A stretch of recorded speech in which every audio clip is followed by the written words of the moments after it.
Ladies and gentlemen, welcome to Ringside Wrestling Entertainment. This is Joel Perez here for your WWE Great Balls of Fire preview and predictions video. We're talking about every little thing concerning WWE Great Balls of Fire, from the build to the matches to what I think the outcome of the matches are. We're talking everything. Who I want to win, who I think is going to win, what I thought of the build, what the fuck was the build, and we're just talking about all the matches on Great Balls of Fire, the ridiculously named pay-per-view WWE Great Balls of Fire. Before we get into the video, ladies and gentlemen, let me plug my shit, because there's a lot of shit to plug right here on the Ringside Wrestling YouTube channel. You got a bunch of shit. Monday Night Raw and Smackdown reviews for this week are up, as well for last week, so make sure to go check that out. There will be links to those videos down in the description. There's going to be annotations for those videos throughout the goddamn video here, and of course there will be video cards that you can click on if you press on your screen. If you're on mobile or on both laptop or mobile, you press that little eye and you will get a bunch of little videos, my most recent videos that I have just put up. So make sure to go check out all those Monday Night Raw and Smackdown reviews, as well as Behind the Mic, where we cover all the news in the WWE. That is every single Saturday. Last Saturday, I believe, was episode number 26 or 27. I don't even remember. We've done so many episodes of Behind the Mic, so make sure to go check out all the episodes of Behind the Mic. I do know that in the last episode of Behind the Mic, we were discussing Brock Lesnar wanting to continue his rivalry with Samoa Joe, so make sure to go check that video out if you want the latest breaking news on WWE Great Balls of Fire and all that good stuff. But we're discussing the pay-per-view here today and everything having to do with it. So let's go right into my preview and predictions for Great Balls of Fire. Where do we even start here? Well, this is a Monday Night Raw exclusive pay-per-view, so I guess we'll start with the quality of Monday Night Raw. In the 5 weeks after Extreme Rules leading up to Great Balls of Fire, how has Monday Night Raw as a whole been? Well, the answer to that question is simply awful. Monday Night Raw, for God knows how long, has been simply awful. And every time I go on this rant, I find myself in a never-ending cycle, because there's just a never-ending amount of things. It's the never-ending story over here. It's the never-ending amount of things that is wrong with Monday Night Raw. So much goes in to making that show so terrible that I'm not even going to go on this rant. I think it's self-explanatory. Besides a few select things on Monday Night Raw, the Enzo and Cass storyline, Braun Strowman and Roman Reigns program, which has only been going on for like 2-3 weeks at this point, and Samoa Joe, obviously Samoa Joe and Brock Lesnar, which every single week that these two guys have been feuding has been fantastic. Besides that, there has been nothing of quality or esteem on Monday Night Raw. It's been the same, and especially leading up to Great Balls of Fire. You cannot help but notice this. It's been the same copy and paste match types. You copy the match type, it's a 6-man tag, you paste 2 feuds, the tag team feud, and then a singles feud, and that gives you a 6-man tag. So you put the Hardys and a Finn Balor, or you put the Hardys and a Dean Ambrose, or a Hardys and a Roman Reigns, with the heel tag team and a heel the heel in the rivalry, right? So you put Cesaro and Sheamus with Elias Sampson, or you put Cesaro and Sheamus with The Miz. I mean, how generic and boring could you get, bro? How generic and boring could you get? Then you look at segments like the LeVar Ball segment, absolutely horrendous, one of the worst Monday Night Raw segments I've ever seen. And Monday Night Raw, I think you can equate to the fact that leading up to this pay-per-view, we've seen a lot of shit. And that should foretell the quality of the pay-per-view. And yeah, by all logic and standards, it should. But when you go into a pay-per-view, you really have to notice, and you really have to take an observation, I should say. I don't know if that's the right word, but you really need to take an observation and look at the fact that it's like everybody's more motivated to compete, usually on a Monday Night Raw, and Big Show was talking about this somewhat when he was on Talk is Jericho. Great podcast. Go listen to Talk is Jericho on Podcast 1. But no, we're not here to plug fucking Chris Jericho. But you see Big Show talking about it. He says, oh, I hate going to a TV because usually they have nothing good for you. It's bullshit. And it's true. It's true. So you see, when you're on a pay-per-view like a Great Balls of Fire, you see the in-ring quality go up substantially. Because WWE, whether you agree with this or not, right now I feel that WWE has one of the best rosters, Monday Night Raw or Smackdown, that they have ever had.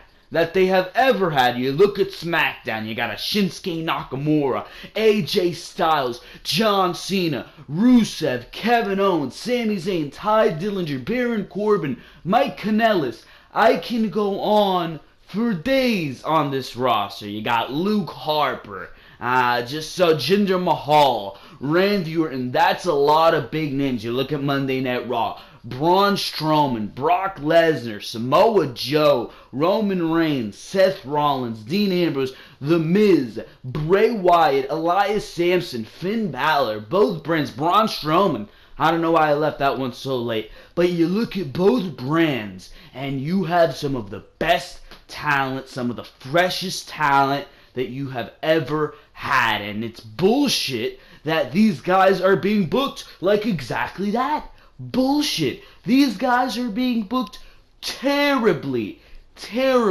Bray Wyatt is one of the biggest failures that I've ever seen. You look at Bayley. What have they been doing with fucking Bayley? How hard is it to book Bayley? And I was listening to the Stone Cold Steve Austin podcast, whatever the hell it's called. I was listening to the Steve Austin podcast today, and Bayley was on there. Bayley was on there for 2 weeks. And she was on there last Tuesday, and she was on here this Tuesday. And this Tuesday was the much more interesting listen, because that's when they started talking about the way Bayley's being booked. And you can tell, because Bayley is no dummy. She knows that she's being booked like shit. I don't know who she upset backstage. Probably Vince McMahon and Kevin Dunn. But I don't know who she upset backstage, because they're booking her awfully. There's so many goddamn things that are just not done correctly. And one of the things that you can look at most recently is the breakup of Enzo and Cass. What are you doing?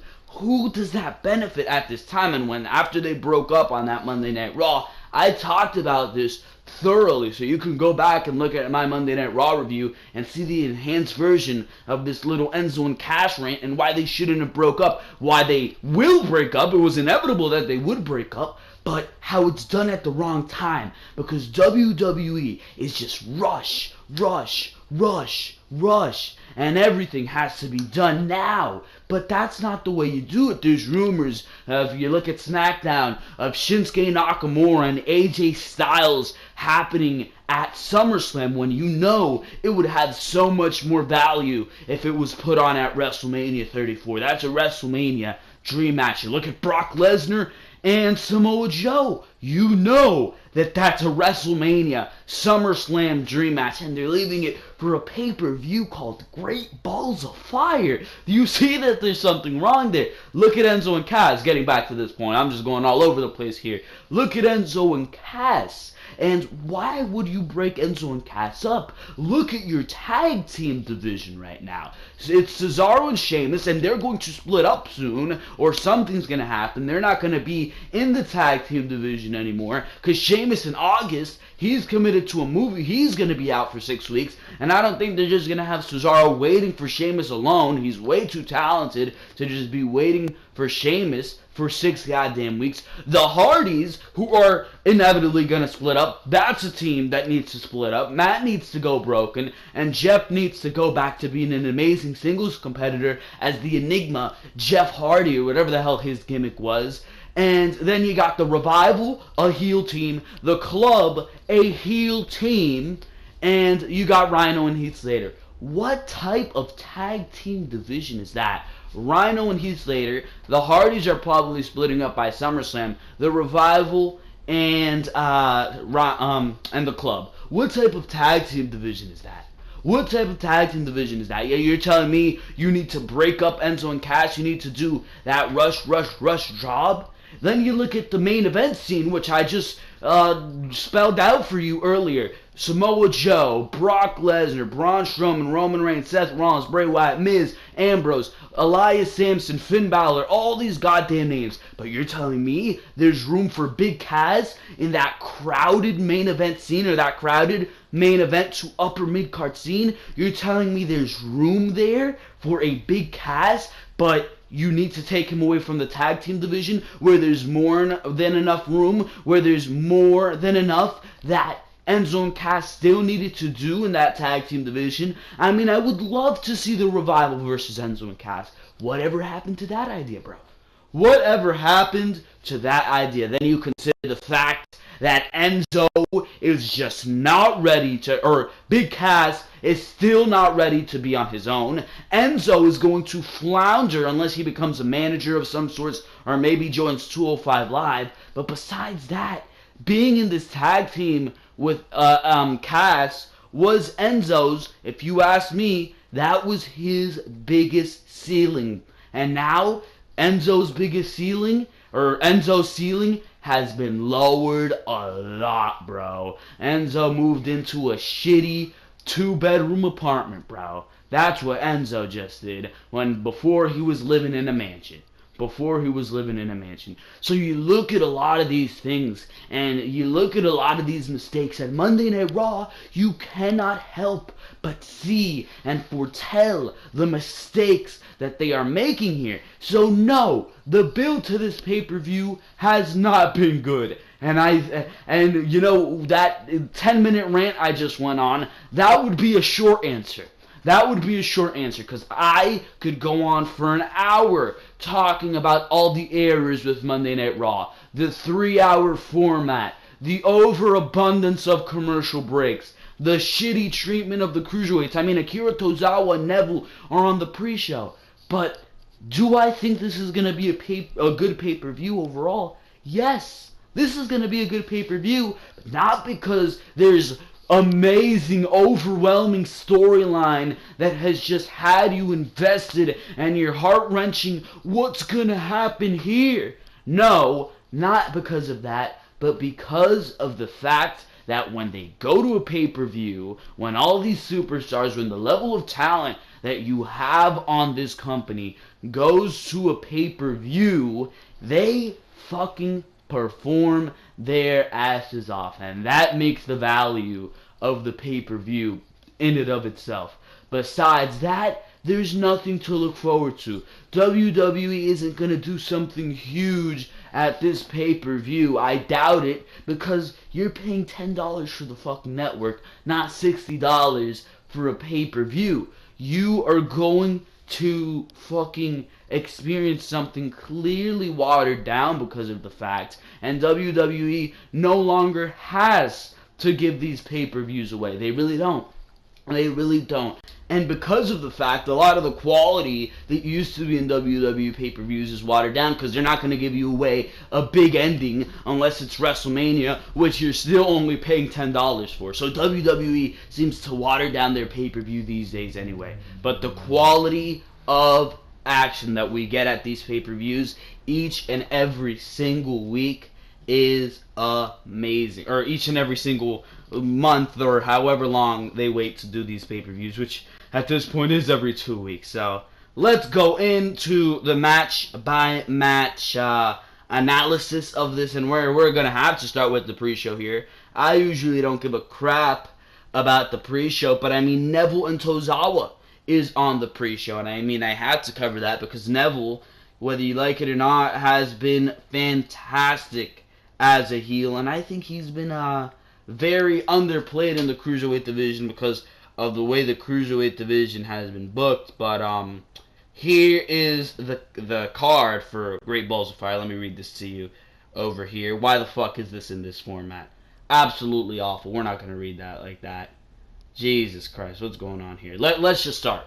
Let's just start from the top here. We got this on the pre-show. Neville versus Akira Tozawa. The power of Tozawa versus the Neville level. Well, what's going on here? The build to this has been Titus O'Neil and Titus Brands, or Titus Worldwide. They've been parading all over the place. They got Akira Tozawa somehow to join them. Akira Tozawa has been on a bit of a roll. And I mean, besides that, there's really no one to challenge Neville for that Cruiserweight Championship. There's no one credible to challenge Neville for that Cruiserweight Championship. So under the guidance of Titus O'Neil, that really has given Akira Tozawa a mouthpiece to lead this feud. Do I think Titus O'Neil has been a little bit ridiculous? Yes, he has been very, very ridiculous on the build to this pay-per-view. Do I think this has been one of the better feuds Neville has been in? No. What Neville was doing with Austin Aries was actually pretty good.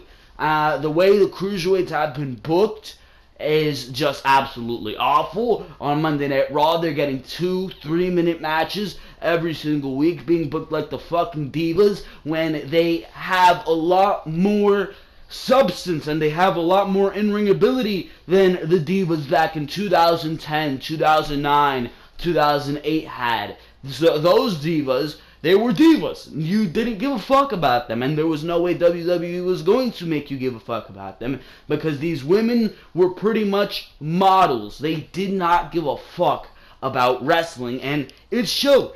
It showed, but you can tell that these Cruiserweights want an opportunity. They want a lot more than they're getting, and they're really being sidelined. I mean, why the fuck do I have to watch Cedric Alexander versus Noam Dar, which could be an absolutely fantastic match? Why do I have to watch that match? Why does it have to be 2 minutes, first of all? And why is Alicia Fox screaming in the fucking background like an old witch? I don't understand that. I don't understand that. And the Cruiserweights have been booked absolutely terribly, and there's a lot better things that they can be doing with the Cruiserweights. Only right thing that they've done with the Cruiserweights so far is Neville. Neville has been an absolute beast since coming back into the Cruiserweight division. He's completely found his role. Has anybody else, however, found their role in the Cruiserweight division? Hell no. And I think Tozawa has been perceived as very ridiculous. His feud with Ryan Kendrick really did nothing for anybody. He hasn't been built up correctly, because there's no way he can be built up. The only way you get built up in that Cruiserweight division is if you're a Neville, and nobody there is as talented as a Neville. So I don't know what the fuck you're going for with this Cruiserweight division. You clearly don't give a fuck, and the fact that you don't give a fuck makes me not want to give a fuck, and that's why this is on the Kickoff Show. That's why this is on the Kickoff Show. There's no way that in this match Neville is losing his Cruiserweight Championship. He is on the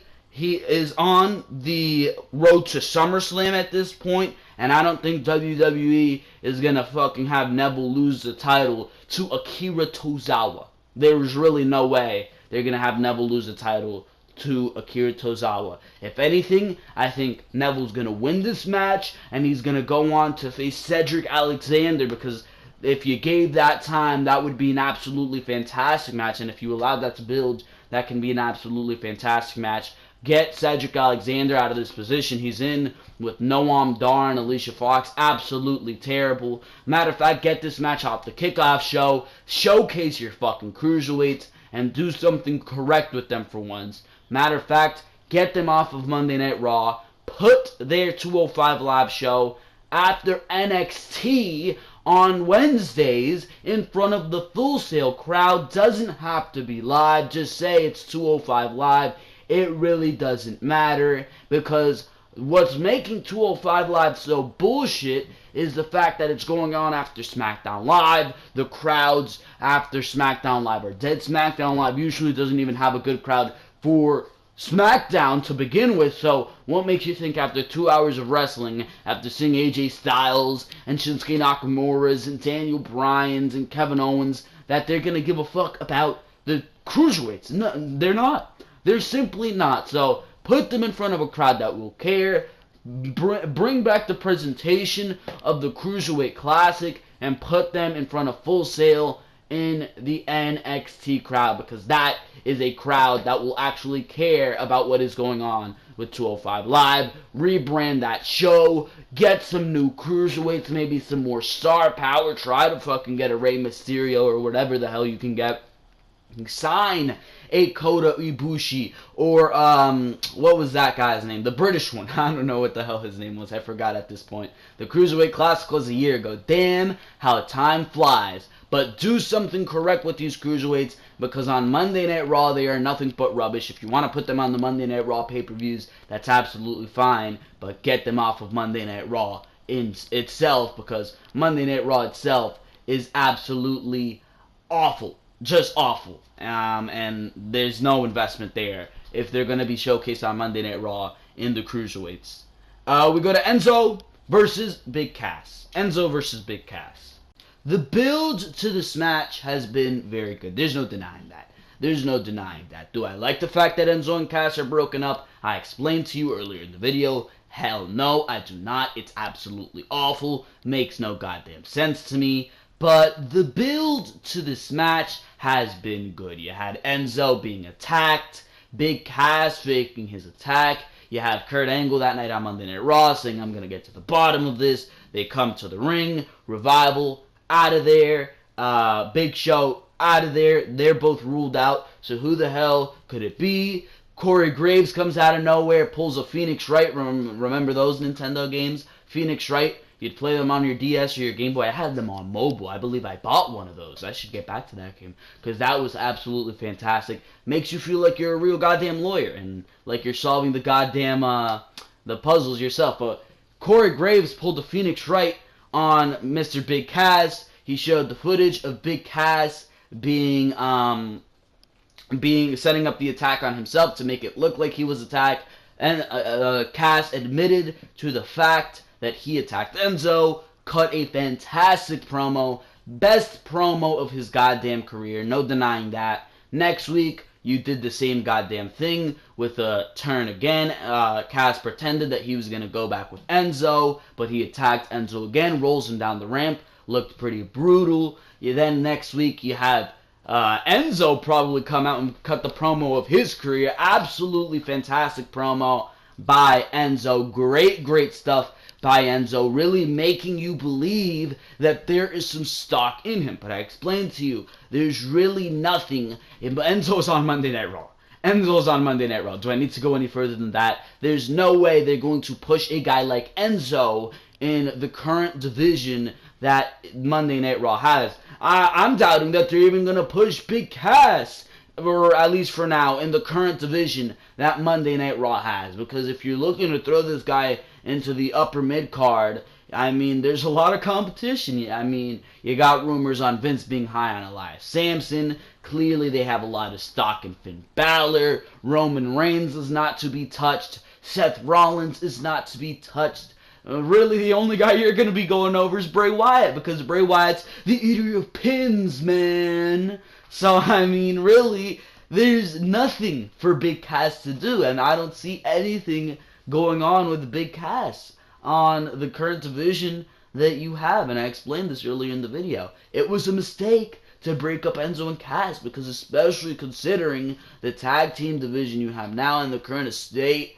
that the tag team division is in. I'm hearing that the Hardys, well, we'll talk about that later. Don't want to give spoilers for what I think is going to happen, but the state that the tag team division is in, there's really no place for Enzo and Cass to be being broken up, and I think it was a huge mistake. But we are getting this match, And I feel like this match is going to be a complete squash. There's no way I believe that Enzo is going to get much offense in this match. I mean, this match is being used to build up Big Cass.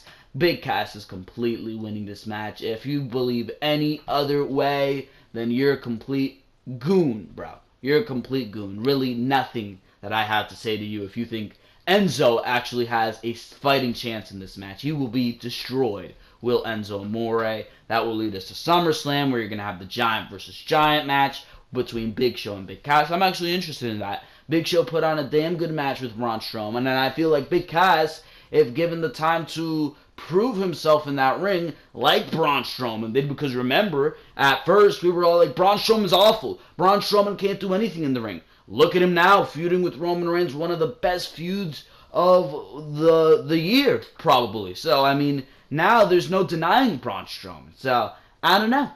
I really don't know. We're going to have to wait and see. Will Big Cass be able to prove himself like Braun Strowman? I think there's going to be a match between him and Big Show at SummerSlam, and Enzo's clearly going to be in the corner of the Big Show. But after that, my question is, where do you go with Enzo Amore? Leave your comments in the comment section below. What do you think is going to happen with Enzo Amore? And of course, tell me what you think is going to be the result of this match at Great Balls of Fire, which is still an absolutely ridiculous name.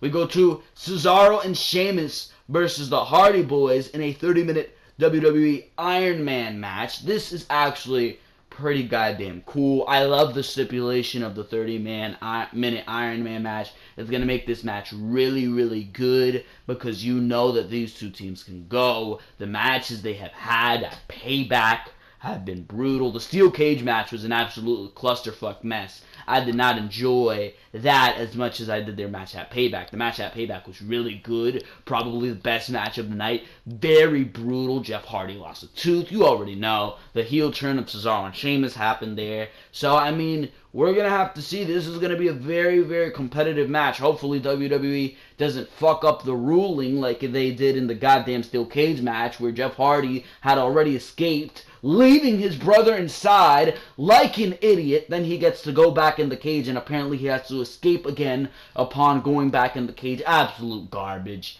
Absolute garbage ruling. I mean, whoever came up with that is an absolute idiot. But that's just Monday Night Raw booking for you. But I expect this match to be very, very good. And you're really going to have to be wondering after this match what's going to be the state of the tag team division. My prediction to win this match is the Hardys, because you know Sheamus is going to film his movie with that guy, Transformers guy, for 6 goddamn weeks. Sheamus is going to have to go on hiatus. I don't think Cesaro is going to be holding those tag team titles alone. I don't think that's going to work out for anybody. So I think the Hardys are going to hold the tag team titles. Don't know, in that case, why Cesaro and Sheamus even won the titles at Extreme Rules. Mind boggles you after that. Then I think the Hardys are going to go into a program with the Revival going into SummerSlam, which would be absolutely fantastic. I'm very interested in seeing that. And the Revival is going to break the Hardy Boys. They're going to turn Matt Hardy broken. Matt Hardy will be officially deleting people, and it will be exquisite. It will be delightful. It will be wonderful. That's what I think is going to happen here. Cesaro, he's going to go back into that mid-card role that he had, which I'm scared to see, bro. I'm very scared to see that, because, again, there's no space in that upper mid-card to main event scene. Especially considering the fact, there's space. There's space. I don't want to say there's no space, but considering who's running Monday Night Raw and who's running, which is Kevin Dunn and Vince McMahon mainly, I'm afraid, bro. I'm really afraid to see where Cesaro would fit in that role. So, same thing with Big Cass. Where would Big Cass fit in? Would Cesaro still be a heel? Would he turn back babyface? There's a lot of questions there. And I would no doubt love to see Cesaro go back into that singles role, because Cesaro's fantastic, bro. Cesaro's absolutely fantastic. I could see him going into a feud with The Miz for the Intercontinental title. There's a lot of stuff. that you can do, but I don't know, bro. I do not know what they're going to do with Cesaro and Sheamus besides that. All I know is that they're either breaking up or Cesaro's going to wait for Sheamus. And I say they break up because, on Monday Night Raw, there's not that amount of patience with everybody booking that show. Besides that, the Hardys is my prediction to win this match. I expect this to be an absolutely fantastic 30-minute Iron Man match. And for now, let's move on to the next matchup, which is The Miz versus Dean Ambrose. I mean, this feud, or this build-up, has been absolutely awful, if you ask me. There has been nothing of interest or avail here. I mean, really, bro? Really, bro? Like, what? First of all, how many goddamn times?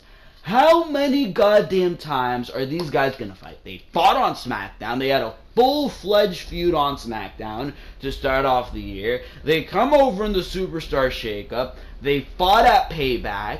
They fought at Extreme Rules in a bullshit match, which the stipulation for that match was absolutely bullshit, considering the fact that the name of the pay-per-view is Extreme Rules, yet if Ambrose gets disqualified, he loses the title. Yeah, that makes sense, bro. That makes sense. And then they're fighting again here. So how many times have we seen these two guys go against each other this year? It's absolutely mind-boggling to me. And, I mean, The Miz ain't losing this match. The Miz ain't losing this match, but you look at the build to this match, and oh my God, has it been goddamn awful. You got Miz tag teaming with a goddamn teddy bear. Just absolutely garbage. I mean, LeVar Ball, do I even need to talk about that, bro? LeVar Ball and the Ball family came off across as absolute idiots, bro. Absolute idiots. The Miz had every right to be embarrassed by that segment. Ambrose had every right to be embarrassed by that segment, and it just made this feud so goddamn worse. Only good thing about this feud has been the introduction of the Miztourage, which even that is an awful name, and the fact that Curtis Axel and Bo Dallas are actually getting television time. But besides that, there is nothing of avail with this feud. Nothing that anybody is interested in anymore with this feud. We've seen it been done, and it was most interesting on SmackDown when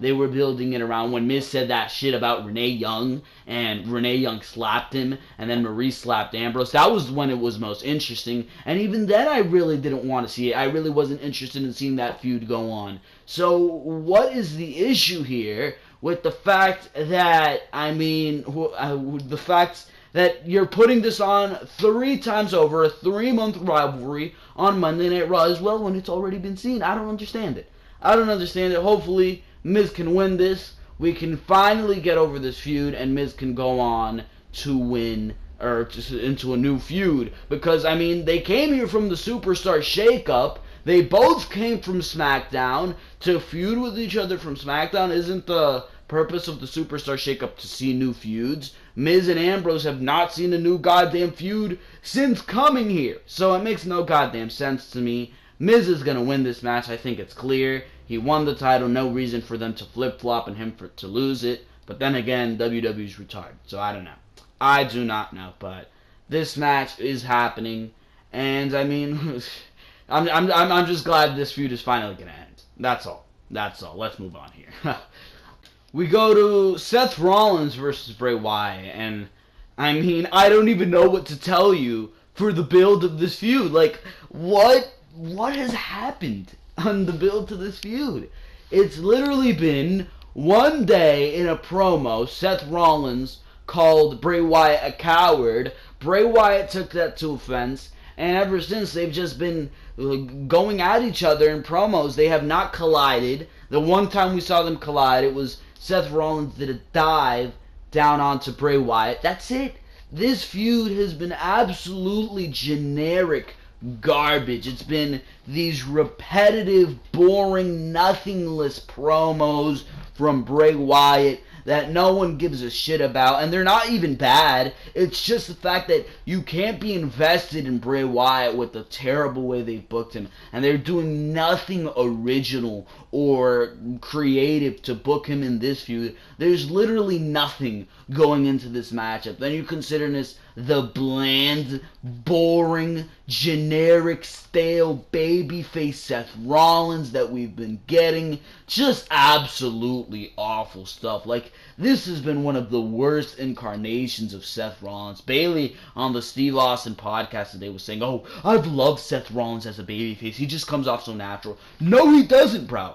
No, he doesn't. Seth Rollins has been one of the worst baby faces I've seen in a long time. There's nothing interesting about Seth Rollins. I'm still wondering here, who the fuck is Seth freaking Rollins, bro? Who? I really don't understand. I mean, there has been no freaking investment in this feud, and I understand it. I understand that this feud has been absolutely awful, and I have no interest in seeing this match. Is it going to be a good match? Yeah, probably. But what's going to be the end result? Once again, we're going to see the Eater of Pins, man. We're going to see him, goddamn, take another pinfall here to Seth Rollins. Seth Rollins has been on a pretty hot win streak. He hasn't really lost any matches. Well, he lost one to Roman Reigns, but everybody loses to Roman Reigns. There's no shame in losing to Roman Reigns, because everybody loses to Roman Reigns, right? Right? Bullshit. But, Seth Rollins versus Bray Wyatt, really no investment here.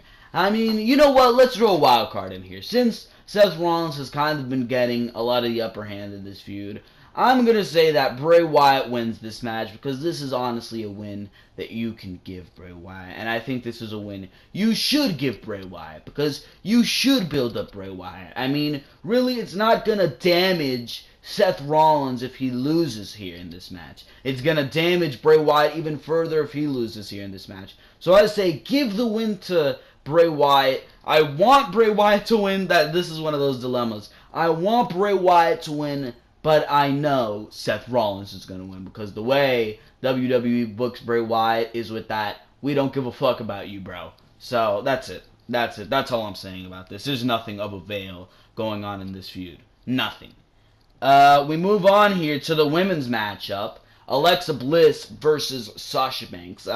Alexa Bliss has done nothing with that Raw Women's Championship. I think that's very evident. I mean, the way they've booked this women's division, I mean, what do you expect her to do with that women's championship, bro? I mean, Bayley, who is supposed to be her biggest adversary, is completely dominated by her in a shitty goddamn kendo stick on a pole match, which, what did you expect that match to be? They've booked Bayley awfully. Emma has returned. They've booked her awfully. Mickie James, awful. Just everybody in that division besides Nia Jax and Sasha Banks. Those are the only two women here who have any credibility in this division whatsoever. Bayley, dead in the water. Mickie James, who? There's nothing. Emma, absolutely awful. And I want to see Emma do good, but no, nothing. Nothing. What I'm saying you do here is you have Sasha Banks take the title, because what you can do with Sasha Banks is so much more significant than what you can do with Alexa Bliss at this point with that title. No one wants to see Nia Jax versus Alexa Bliss. That would be an absolutely terrible goddamn match. Heel versus heel. The style of Alexa Bliss, which is absolutely like scrappy heel, versus the style of Nia Jax, which is just slow, monotonous bullshit, really does not fit. Really does not fit with what Alexa Bliss is doing. There's no investment in Mickie James. Dana Brooke. Do I even need to talk about Dana Brooke, bro? Do I even need to talk about Dana Brooke? Nobody fucking cares about Dana Brooke. Emma, again, heel versus heel. The only logical thing to do is to have Sasha Banks win the women's title here. How has this match been built? You saw a gauntlet match on Monday Night Raw. Very good gauntlet match with the women here. Nia Jax was built like a beast in that match, and in the end, Sasha Banks and Nia Jax had a nice little confrontation there, and Sasha Banks came out in the top. Do I think this is bullshit, the way they booked this feud, for there only to be a week of build? Yes. There's no investment in this feud. There's no investment, but I think Sasha Banks is going to go on and win, for the clear fact that I'm still hanging on to the hope that at SummerSlam we're going to see Sasha Banks versus Bayley. What I say we do is you have Sasha Banks win the women's title, and you build Bayley being jealous of her. You have Alexa Bliss and Sasha Banks do their rematch on Monday Night Raw. You can have their rematch on Raw, one random episode. But you have Sasha Banks grow increasingly more egotistical with Bayley. Then you put them in a tag team match one day on Raw. And Bayley is going for the tag, and she tries to reach to Sasha Banks, but Sasha Banks goes down, and she's like, I'm not teaming with a loser anymore. And she just rips down on Bayley. She says, Bayley, you're a fucking loser, bro. Each and every single time we're in the ring together, you are a loser, and I am a boss. I am the women's champion. I don't need to deal with pathetic losers like you, Bayley. You're an absolute idiot. You couldn't even get extreme with Alexa Bliss. Just rips down on Bayley. And then you see Bayley from that point on start to get built up on the women's division. You do Bayley versus Emma. Hard-fought match. Bayley wins. Nia Jax versus Bayley. Hard-fought match. Bayley wins. Alexa Bliss versus Bayley to determine who's going to be number one contender at SummerSlam. Very hard-fought match. Bayley wins. So now you're officially building towards Bayley versus Alexa Bliss. Or Sasha Banks. You have Sasha Banks do exactly or similar things that she did going into NXT TakeOver Brooklyn in 2015. She rips down on Bayley's fans. She calls Bayley a loser. She rips down on Bayley's family. Just does everything personal that she can to Bayley, and she absolutely makes Bayley lose it. 1 week on Raw, Bayley comes out and she starts beating the shit out of Sasha Banks. She says, oh my god, what have I done? This isn't me, bro. This isn't me. I need to calm myself down. And I mean, you have Sasha Banks just catch Bayley off guard at every single goddamn circumstance. You had her rip down on Sasha Banks 1 week, and Sasha Banks is smiling. She says, look what I got out of you, Bayley. Look at that side of you, Bayley. That's the only side that can come close to even beating me, the boss, Sasha Banks. Just build this up wonderfully going into SummerSlam until we get that same investment. 2 years ago, we saw this match at NXT TakeOver Brooklyn, and 2 years later, we're getting this match on a grander stage for the Raw Women's Championship at WWE SummerSlam. That is what you do with Sasha Banks versus Bayley, and that's what I think would be the best for the women's division. Besides that, Sasha Banks wins here, and there's really nothing else much to say.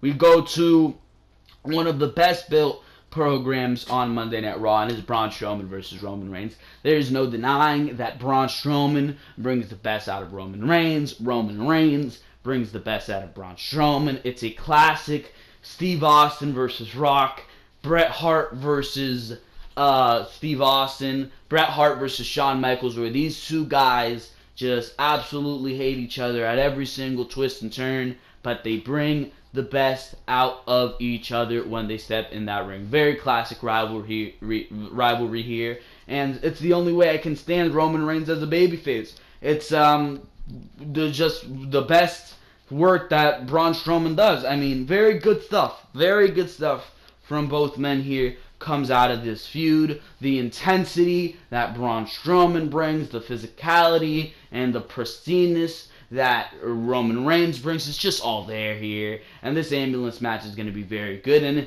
this ambulance match is going to have a lot to do with who's going into SummerSlam to fight for that Universal Championship. I'm predicting that the winner of this match is going on to SummerSlam to fight for that Universal Championship, and I think Braun Strowman's winning this match. Unless your plans have changed, like rumors have been reporting, and you're going to do the big match at SummerSlam of Roman Reigns versus Brock Lesnar, then Roman Reigns wins the title, so you don't have to do it at WrestleMania, so you can get that match out of the way, then Roman Reigns is winning this match.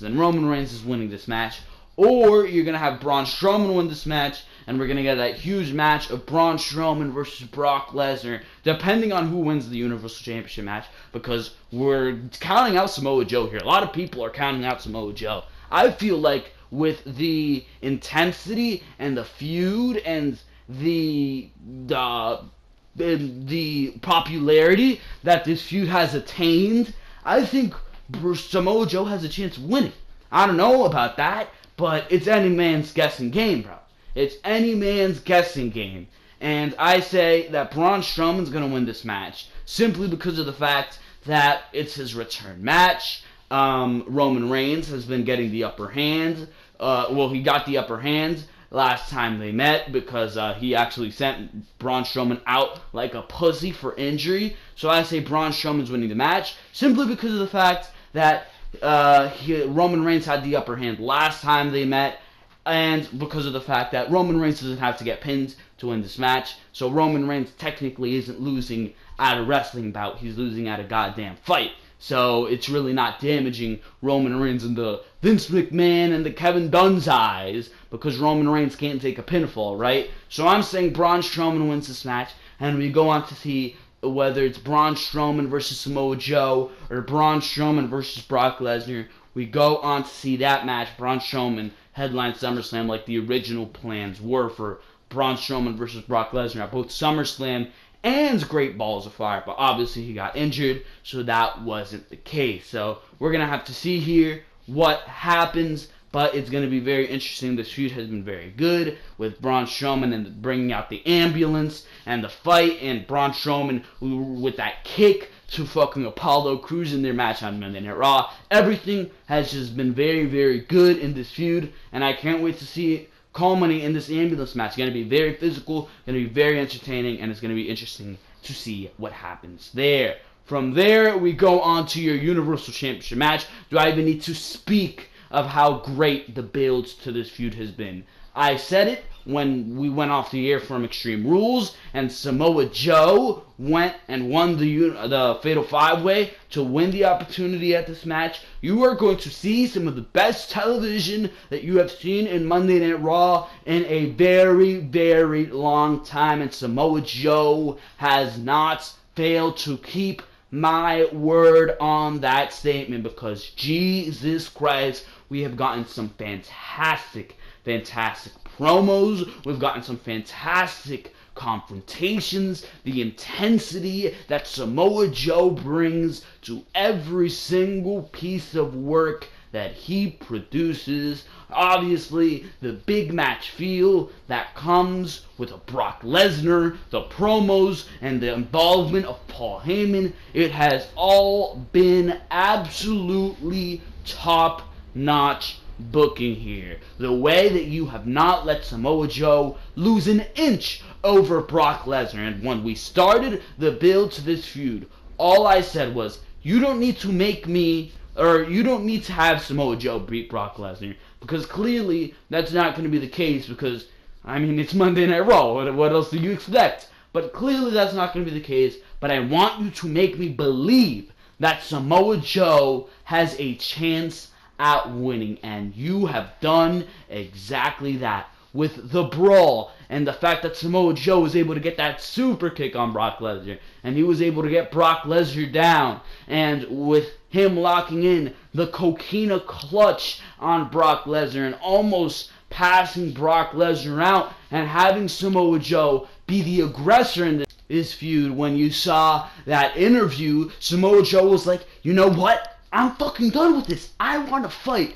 I came here to fight, and I'm getting that fight. And Samoa Joe has looked like an absolute beast. Brock Lesnar is like that schoolyard bully. This is the best analogy you can think of. It's a schoolyard bully. And Samoa Joe is that motherfucker who's going to come in and say, you know what? Fuck you, bro. I'm the new bully around here, and you can go fuck off, and I'm gonna bring it to you. And Brock Lesnar, all big and tough, holding the title, talking to the cool kids, Paul Heyman, and Samoa Joe's like, fuck you, bro. I don't need any friends. I'm gonna fuck you up, and it's gonna be really cool. It's going to be really cool to see this match. This match is going to be absolutely phenomenal. It's a dream match for a reason, because the way Samoa Joe moves in that ring, the way Brock Lesnar, and the intensity and the realism and the legitimacy that both these men bring to that ring is something that is absolutely fantastic, and it's going to be amazing, absolutely amazing, to see what the end result is in the end here. Hopefully, this is one of those situations again where I want Samoa Joe to win, but I know Brock Lesnar is going to win. But hopefully, I am proven wrong, because for now, ladies and gentlemen, that is what I think. Those are all my preview and predictions for WWE Great Balls of Fire. I hope you enjoyed every single little thing that you enjoyed here. Make sure to go check out all the other content on the Ringside Wrestling YouTube channel. Obviously, make sure to click down on that subscribe button. Hit that subscribe button with your great balls of fire. For now, ladies and gentlemen, make sure to like, make sure to comment all your preview and predictions for Great Balls of Fire. I'll tell you if I agree with you. Tell me if you agreed with everything that I had to say going into Great Balls of Fire here today, because for now, ladies and gentlemen, those are my preview and predictions. And for now, ladies and gentlemen, I'm going to have to be heading out of here. I will see you on Saturday for Behind the Mic. We're probably going to do an edition covering all the news for Great Balls of Fire. If there is enough news on Great Balls of Fire, we're just going to do a normal episode talking about a bunch of different shit on Behind the Mic, where we're covering all the news in the WWE. So make sure to stay tuned for that. Monday Night Raw and SmackDown reviews are up. Twitter account, we live tweet with Raw, SmackDown, pay-per-views, all that good stuff. Make sure to go check it all out. It's down in the description below. Videos, card, annotations, all there. So make sure to go check that all out. For now, ladies and gentlemen, this has been Joel Perez of Ringside Wrestling Entertainment. And for now, ladies and gentlemen, I am out of here. Thank you very, very much for watching this video.